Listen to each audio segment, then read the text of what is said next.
Hostie, j'ai encore un cheveu blanc qui ressort du lot. Puis j'ai 28 ans. Mr. Flamengo, Flamengo, Mr. Flamengo, que tout le monde connaît Flamengo, Flamengo, Mr. Flamengo, go. Bonjour tout le monde, ici Michael, ou Mr. Flamingo si vous préférez, et bienvenue pour cette nouvelle vidéo. Le mois de mars tire bientôt à sa fin, donc c'est le moment pour moi de vous montrer mes achats du mois. J'ai peut-être pas été extrêmement raisonnable ce mois-ci, mais pour ma défense, ma fête c'était le 5, le casque VR c'était un cadeau qui était principalement de ma mère et de mon beau-père, et j'ai reçu aussi de l'argent, notamment de mon père, de ma mamie, donc c'est un petit peu pour ça que j'ai pas vraiment été très raisonnable. Une autre défense pour moi, il y a beaucoup de ces jeux-là qui étaient en rabais. Heureusement d'ailleurs, parce que je suis pauvre que le Christ. No shit, Sherlock. On va commencer ça avec les jeux Switch. Jumanji Wild Adventures. Je pense que, contrairement à Jumanji de video game, celui-là, il y a un mode histoire, donc il va être pas mal mieux à faire.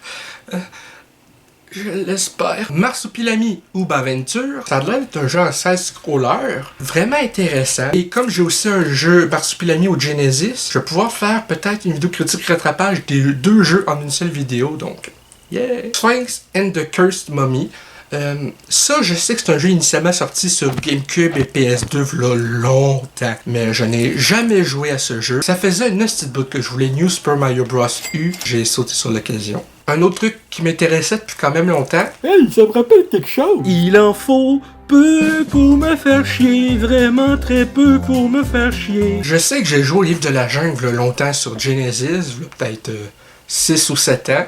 J'ai aussi la version Super Nintendo maintenant du livre de la jungle, mais j'ai pas la version Super Nintendo de deux autres. Fait que garde, je vais pouvoir y jouer directement sur ma Switch, tant mieux. On continue ça avec les jeux PS5, on va commencer ça avec les jeux VR. Happy Funland, un jeu d'horreur qui se passe dans un parc d'attractions abandonné. Ça m'a vraiment intéressé de par les images puis l'idée derrière, fait que... Yeah. Behemoth et Madison VR. Et... je me suis rendu compte, v'là pas long, que v'là une couple d'années, j'avais acheté le Madison régulier. Fuck!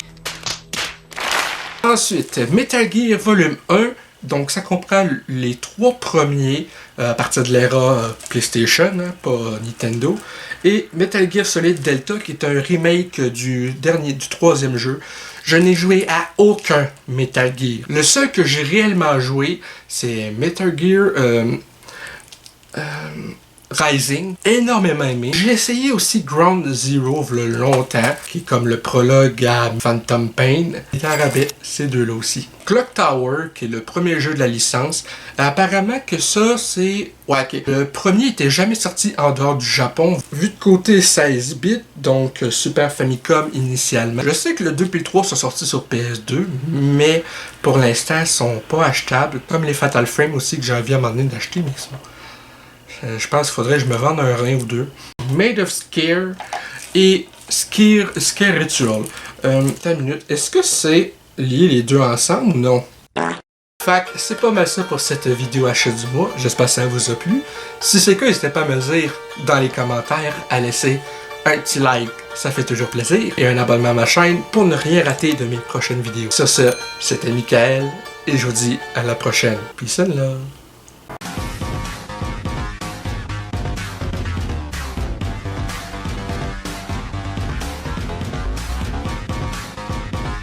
Hey le grand, c'est quoi que t'attends pour t'abonner, sacrément?